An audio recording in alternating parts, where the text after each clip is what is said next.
Assalamualaikum warahmatullahi wabarakatuh. Anak-anakku sekalian, sebagai kelanjutan dari materi tentang jabatan dalam pelajaran administrasi umum ini, hari ini mari kita pelajari tentang jenis-jenis jabatan. Sebagai motivasi mungkin Anda dapat membayangkan sebuah jabatan kira-kira di manakah berada seandainya Anda suatu saat Anda mempunyai sebuah jabatan.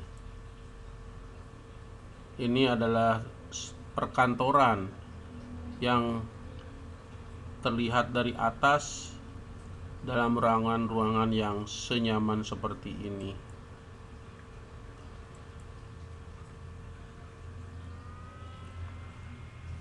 Untuk jenis-jenis administrasi ini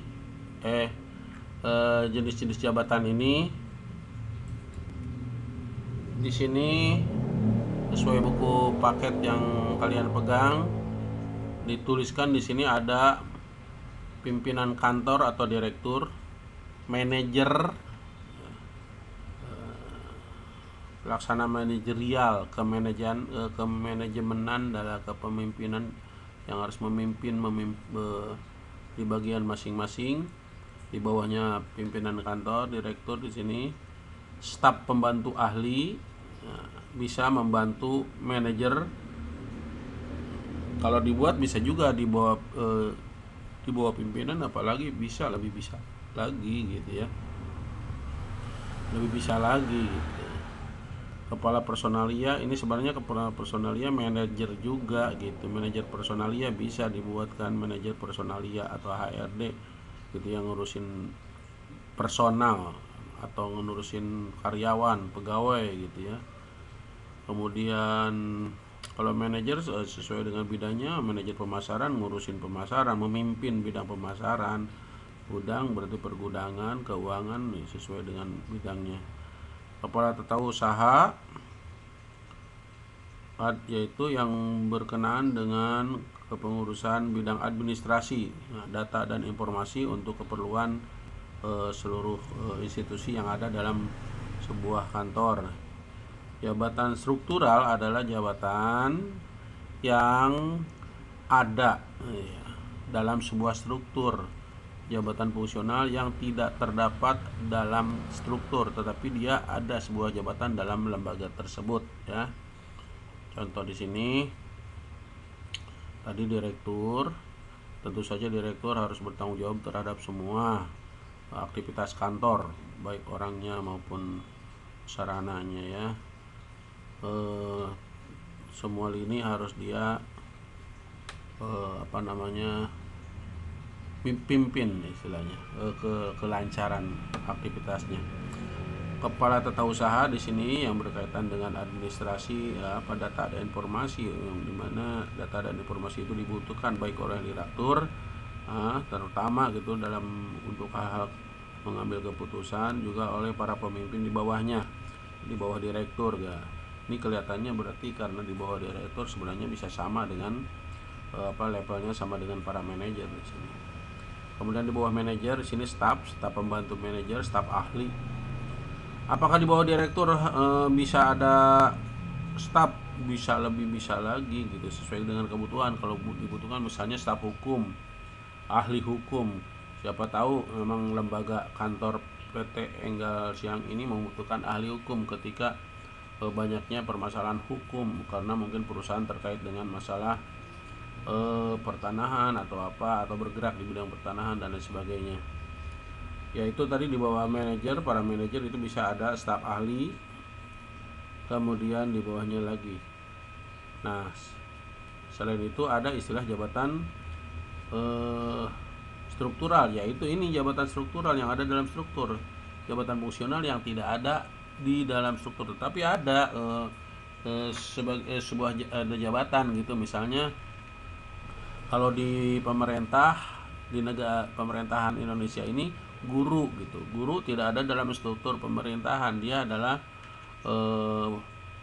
fungsional ya, jabatannya fungsional sebagai pendidik ya, sebagai pengajar dia, karena dia adalah profesinya adalah mengajar ya.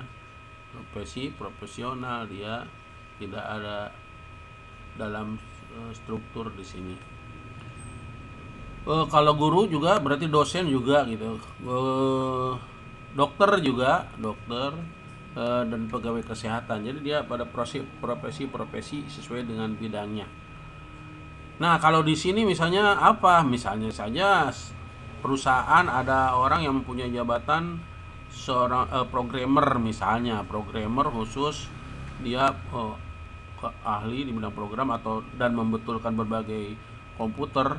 Nah, ketika ada kerusakan di mana-mana semua ini dia bertanggung jawab, tapi dia adalah mandiri dalam arti tidak ada dalam struktur ya.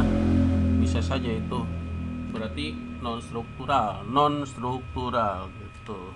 Namanya di situ tetap mempunyai fungsi, makanya jabatan fungsional.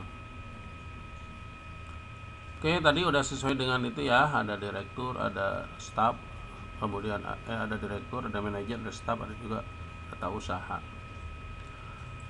Kita ulas ya, apa tuh direktur atau di sini pimpinan kantor. Nah, pimpinan kantor di sini memantau dan bertanggung jawab terhadap kelancaran aktivitas kantor secara keseluruhan. Dia kan tadi di atas ya. Di sini nih, secara keseluruhan. Memantau, bertanggung jawab aktivitas kelancaran aktivitasnya.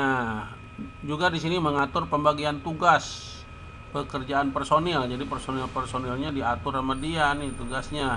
Mekanisme kerja, bagaimana sistem kerjanya satu sama lain, kerjasamanya, dan perlengkapannya, persiapan perlengkapannya, serta kebutuhan kegiatannya, kebutuhan perlengkapannya ya. Masing-masing harus dipikirkan nama dia. Tentu saja kerjasama dengan tata usaha atau manajer dalam arti di sini adalah yang memimpin gitu di bidangnya masing-masing, ada manajer personalia dan sebagainya. Karena manajer itu adalah yang memimpin, memanage tentunya masing-masing bidangnya, misalnya manajer personalia, manajer pemasaran, ya bidang pemasaran gimana, maka dia harus merancang dengan baik agar lancar pemasaran produknya, harus merancang atau memplanning. Nah, P O mengorganizing, actuating, ya menggerakkan. Kalau yang di administrasi Bapak menyampaikan POLC, planning, organizing, leading, dan control ya. Ya semuanya harus digerakkan, dikontrol terkait dengan memplanning semua, karena dia harus mengambil decision making, hasil mengambil keputusan, dia memegang keputusan terkait lancarnya pemasaran, misalnya kalau manajerial pemasaran, manajer pemasaran. Jadi di sini juga dikatakan jabatan manajerial memiliki bawahan seperti staf ahli gitu, juga non staf, mungkin dalam kegiatan tata tulis menulisnya gitu, administrasinya dan pelaksana ya. Nah, itu staf, pembantu atau ahli ini di bawah manajer. Jabatan staf yaitu diisi oleh para tenaga ahli yang cakap dan mampu dalam bidangnya, bertugas membantu administrator. Makanya tadi saya bilang bisa aja di bawah direktur gitu. Kalau dibutuhkan bisa staf ahli. Staf ahli apa? Hukum, staf apa sesuai dengan kebutuhan. Termasuk tata usaha itu kan membantu dia tadi di bawahnya. Kemudian membantu administrator dan manajer tadi yang di atasnya dalam melaksanakan pekerjaan kantor seperti staf akuntan, mungkin di bawah manajer akuntansi kan, di keuangan, di bawah manajer keuangan apa di bagian keuangan. Staf pemasaran, nah di bawah manajer pemasaran dan sebagainya. Tuh. Oke, kalau itu staf pembantu ahli. Kemudian kepala personalia ya setingkat manajer tadi, kalau ada selevel yang ngurusin masalah tenaga kerja ya sesuai yang dibutuhkan perusahaan. Nah, kemudian harus mengkoordinir para karyawan tersebut, para pegawai semua yang ada, person-person, termasuk hak-hak mereka gitu ya, mulai dari penerimaan sampai diatur istilahnya hak dokumen di dalamnya biar mereka pada sejahtera gitu, lancar, bisa pekerjaannya lancar sampai mereka diberhentikan gitu. Itu yang urusan bagian personalia, namanya person kan atau istilahnya HRD. Kepala usaha yaitu yang menentukan garis besar kebijakan. Nah, Dalam arti di situ berbagai aturan-aturan itu harus dipublikasi oleh bagian tata usaha supaya berbagai peraturan dan kebijakan-kebijakan itu dipahami oleh semua dan agar kelancaran aktivitas semuanya ya. Memberikan pelayanan teknis administrasi, tuh kebutuhan dalam administrasi, misalnya daftar segala-gala, daftar nama, daftar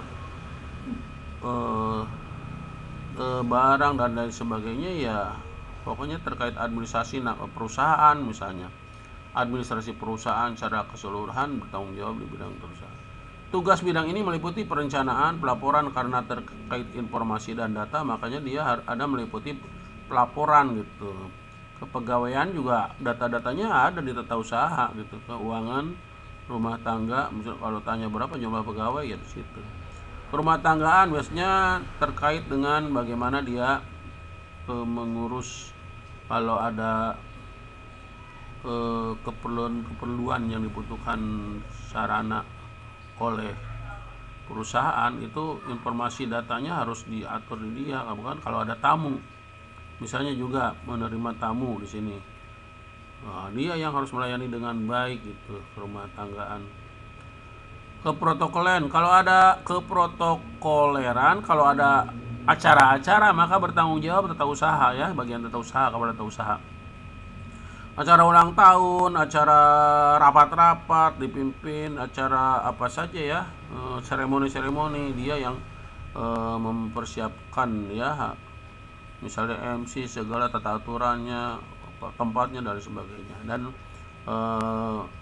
memperlengkapi perlengkapan kantor, tentunya di bawah pengaturan kerjasama dengan pimpinan tadi ya, pimpinan kantor atau direktur. Jabatan struktural tadi ya Bapak bilang, jabatan yang ada di dalam struktur ya, tadi ada garis-garis fungsinya, garis komando. Jabatan fungsional, jabatan yang tidak ada tapi berfungsi tetap, namanya juga jabatan gitu. Orang yang punya jabatan apa?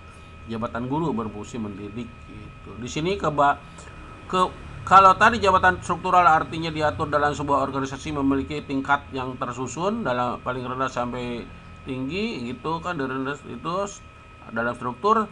Ini fungsional kebalikan dari jabatan struktur, maka jabatan fungsional tidak tercantum dalam struktur organisasi tetapi tetap memiliki tugas pokok dan tanggung jawab yang sangat penting seperti guru pada PNS ya gitu dan lain sebagainya. Tadi dosen bidang kesehatan. Ya, itulah jabatan ya. Jabatan, jenis-jenis jabatan dalam sebuah organisasi. Oke. Mengingat waktu, untuk sementara sekian dulu Bapak tutup. Kita langsung sesi tanya jawab. Terima kasih. Assalamualaikum warahmatullahi wabarakatuh.